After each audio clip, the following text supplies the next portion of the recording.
বলেন ইন্নাদ-দীনা ইনদাল্লাহিল ইসলাম, আমার কাছে মনোনীত ধর্ম হলো দিন ইসলাম, আমার কাছে মনোনীত ধর্ম হলো ইসলাম।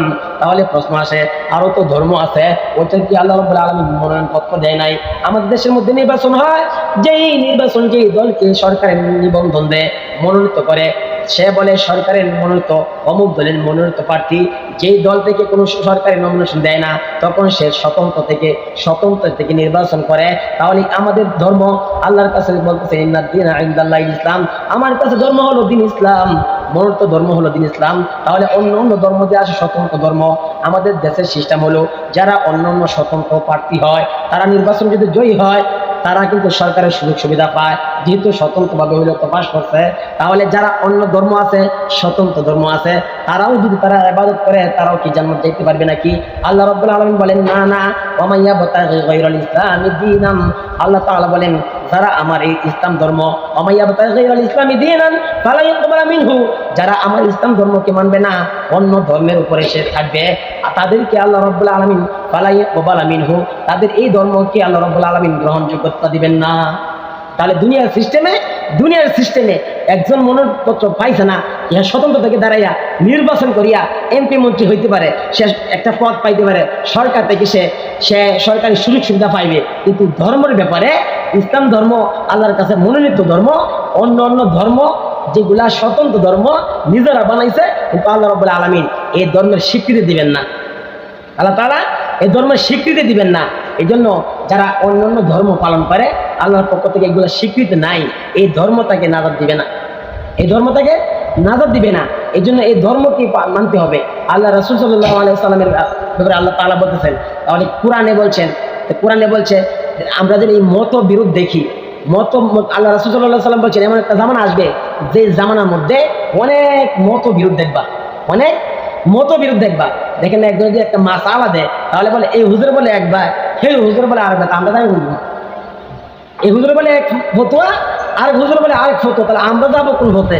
আল্লাহ রাসূল সাল্লাল্লাহু আলাইহি ওয়াসাল্লাম বলে গেছেন এরকম মতভেদ দেখবা। তাই এই মতভেদগুলা তাহলে ছুটবো কিভাবে? আল্লাহ তাআলা বলতেছেন ওমা আতাকুমুর রাসূলু ফাখুযু, মুহাম্মদ সাল্লাল্লাহু আলাইহি ওয়াসাল্লাম যেটা মানতে বলে সেটা মানো। ওমা আতাকুমুর রাসূলু ফাখুযু, আল্লাহ রাসূল সাল্লাল্লাহু আলাইহি ওয়াসাল্লাম যেটা তোমাদেরকে আদেশ করে সেটা মানো। ওমা নাহাকুম আনহু ফান্তাহু, যেই মুহাম্মদ সাল্লাল্লাহু আলাইহি ওয়াসাল্লাম যেটা থেকে তোমাদেরকে নিষেধ করা হয়, তোমরা সেটা থেকে বিরত থাকো। তাহলে আল্লাহ রাসূল সাল্লাল্লাহু আলাইহি ওয়াসাল্লাম যেটা বলে গেছেন, যেটা আমাদেরকে করতে বলছেন এটা করো, যেটা করতে বলে নাই এটা না করা, তাহলে এইটাই তো মতবিরোধ আমাদের দরকার নাই। মতবিরোধ হয় কেন? আমরা নিজের ফাঁকাই। কারণ আল্লাহ রাসূল তো বলছেন, আমি যেটা বলছি, আমি বলি নাই কবর পূজা করো, মূর্তি পূজা করো, তোমরা করতেছো, তাহলে আমি এটা বলছি না, তোমরা এটা করতেছো। আমি যেটা নিষেধ করছি এটা তোমরা করতেছো, তাহলে তোমরা আমাকে মানো নাই। তা আল্লাহ এখন বলতে পারে না আল্লাহকে শুধু মানি, আল্লাহ রাসূলকে না মানলে হবে না। আল্লাহ রাসূলকে না মানলে ঈমান থাকবে না, সে কাফের হয়ে যাবে। আল্লাহ রাসূলকে মানতে হবে, আল্লাহর আদেশও মানতে হবে। আল্লাহ তাআলা বলেন কুল আতিউল্লাহ ওয়ার রাসূল, ও নবী আপনি বলেন কুল আতিউল্লাহ, আল্লাহ তাআলাকে, কুল আতিউল্লাহ, তোমরা আল্লাহ তাআলাকে মানো, ওয়ার রাসূল, এবং রাসূল সাল্লাল্লাহু আলাইহি ওয়াসাল্লামকে মানো। ফাইন তাওয়াল্লাউ, যারা আল্লাহ রাসূল সাল্লাল্লাহু আলাইহি ওয়াসাল্লামকে মানবে না, ফাইন তাওয়াল্লাউ ফাইন্নাল্লাহা লা ইউহিব্বুল কাফিরিন, আল্লাহ রাব্বুল আলামিন বলেন যারা কাফের, যারা আল্লাহ রাসূলকে মানবে না, আল্লাহকে মানবে না, তারা হলো কাফের। এই কাফেরকে আল্লাহ রাব্বুল আলামিন মহব্বত করেন না। যারা কাফের তাদেরকে আল্লাহ তাআলা মহব্বত করেন না। এই জন্য আল্লাহর রাসূলকে মানতে বলছেন। তাহলে আল্লাহর রাসূলকে মানলে,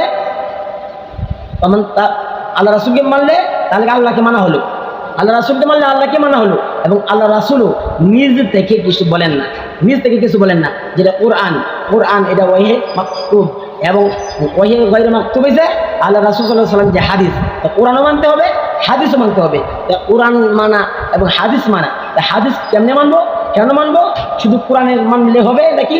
আল্লাহ তাআলা অন্য এক আয়াতে বলতেছেন ওমা ইয়ানতিকু আনিল হাওয়া ইন হুয়া ইল্লা ওয়াহয়ুন ইউহা, আল্লাহ রাসূল সাল্লাল্লাহু রাব্বুল আলামিন বলেন ওমা ইয়ানতিকু আনিল হাওয়া ইন হুয়া ইল্লা ওয়াহয়ুন ইউহা, মুহাম্মদ সাল্লাল্লাহু আলাইহি ওয়াসাল্লাম যা বলেন তার ব্যক্তিগত কোনো কথা বলেন না, যা বলেন আমার পক্ষ থেকে তা ওহী, আমার পক্ষ থেকে ওহী পাইয়াই আল্লাহ রাসূল সাল্লাল্লাহু আলাইহি ওয়াসাল্লাম এগুলো তোমাদের মধ্যে প্রকাশ করেন।